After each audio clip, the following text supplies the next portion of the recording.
What made the biggest difference for me is to understand the difference between what was actually occurring and what my story was about what was occurring. So making that distinction between an observation and the evaluation.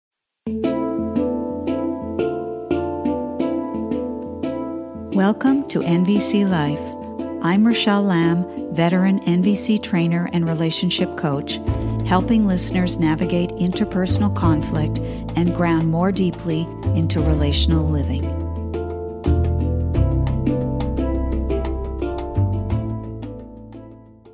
Greetings, fellow humans.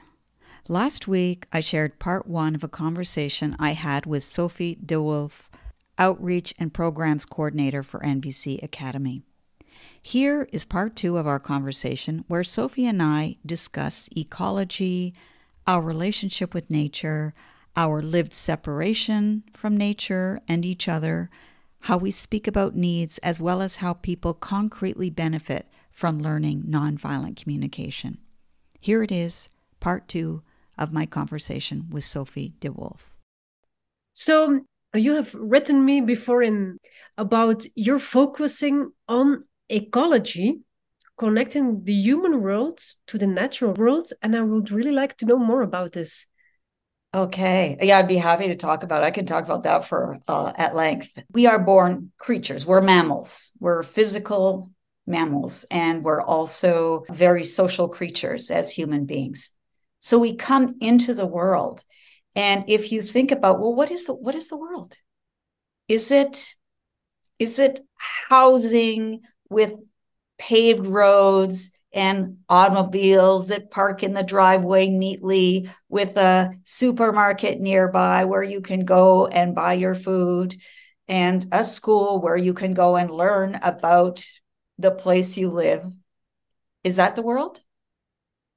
Or is the world, just think about it, beyond the human cities, human-made cities?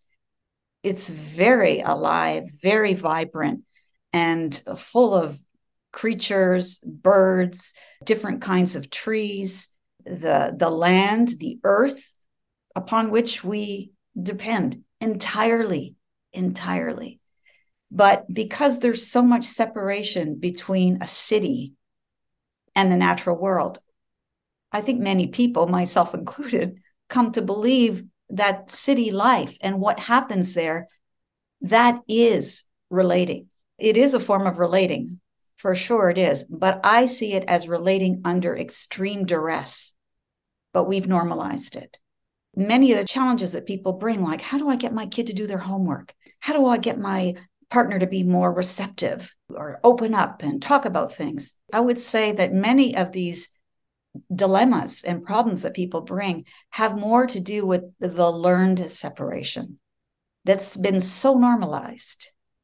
So if we start to just recognize that this is not normal, it's certainly common, but is that what a human life looks like? Because if you watch a cat, if you have a cat and you let it be itself, you'll see it's a very different way. There's a very beautiful, organic unfolding. And the cat's not fighting with itself. It's not thinking, what's wrong with me? Why can't I get along? What's the problem here? But a cat will go kill a mouse. That's not violent in the, it can be, oh, that's poor little mouse. You can have those reactions, which are completely normal. But the way of life itself, for me, that is the teacher. And nonviolent communication, to me at least, can seamlessly connect with that. Because if we're going to call it nonviolent communication, a language of life, I see it as my responsibility as a trainer to include all of life. And I think that when we do that, we start to relax a little more, attune into our actual body, and breathe deeply, and then reconsider, what do I hold as important? What's the most important thing here? So I don't have like one answer to that kind of question, but the fact that we can keep returning to that is a medicine, as I see it. I'm thinking now about yoga and how many poses are are like, I feel like a tree, I feel like a cat, I feel like a dog. Like, Yeah. does it relate to that also? Like, nature can be an inspiration for us? I would like to say that we are nature. It's not like human beings are separated from nature, but human beings have done an extraordinary job at separating themselves from nature and paying a price for doing so.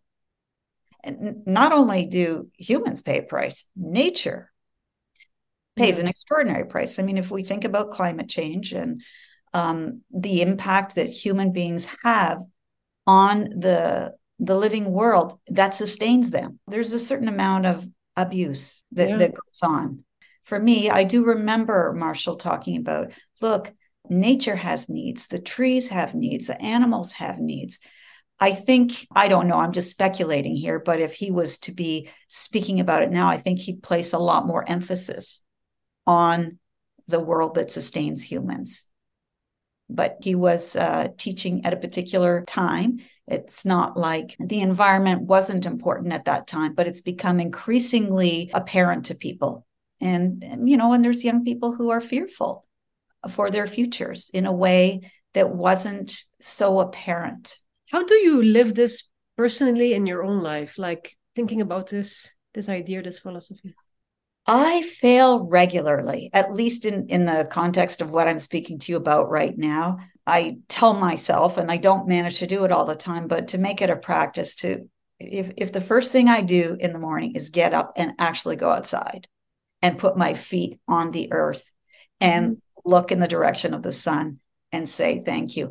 This is a small thing that changes my day.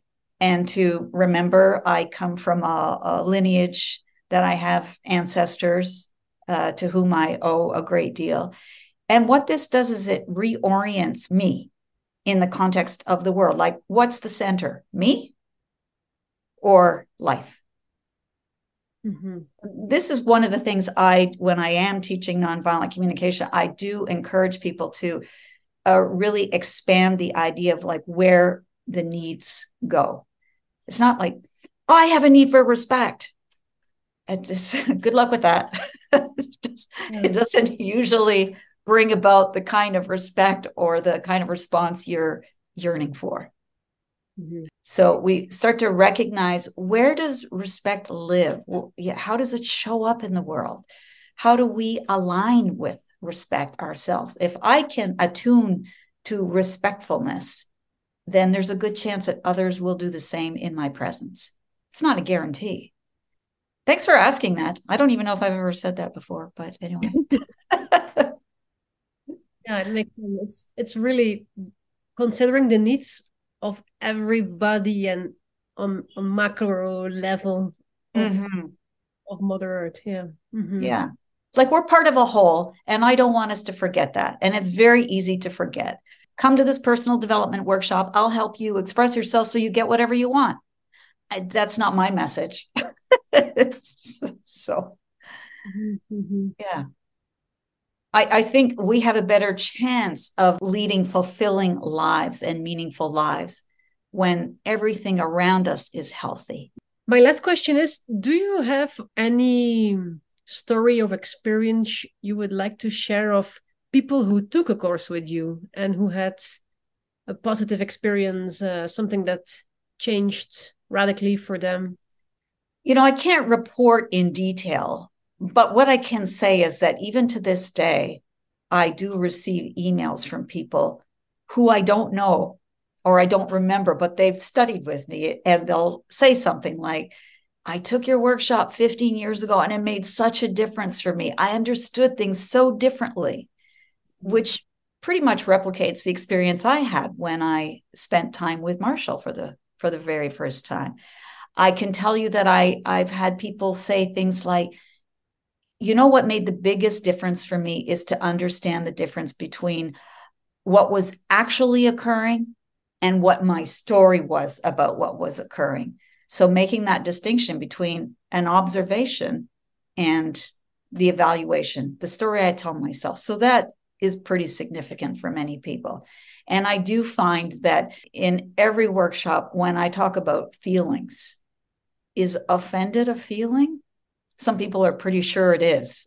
So that really, like the first piece about observation and evaluation, changes people's way of seeing what's going on around them. And what it does is it's a form of intervention, I would say, because it makes people pause. And I would say that's very good. If you're stopping yourself from your reactive habits, that's very good. You think when you say you feel offended that this somehow means you're right about something? Or is that what you think is going on? So to introduce that maybe it's not like that. Let's pull back, review the situation. And so I've heard feedback about that, like how it changed people's understanding of relating, of communication, and that it's made an enormous difference for them. Those are the kinds of things that I hear regularly. Okay, great. Yeah. I think I really enjoyed our conversation. Thank you. My pleasure. Really helpful. And that was our conversation. A reminder that I'm presenting a course through the NVC Academy in February and March of 2024 titled Bridging Differences, Building Bonds, a Revolutionary Approach to Resolving Conflict, and I've included a link in the show notes. To conclude this episode, I leave you with the following quote from Marshall Rosenberg. I define being alive as being connected to life, and to me, life is needs in action. Any living phenomenon has needs. Trees have needs, dogs have needs, flies have needs, human beings have needs, anything alive. So to me, being alive is to be connected to life, to needs. Thank you for tuning into NVC Life. For future episodes, be sure to subscribe on iTunes, Spotify, or YouTube. For free resources or to book a private session with me, head over to RachelleLamb.com. Until the next time, stay sane, grateful, and generous.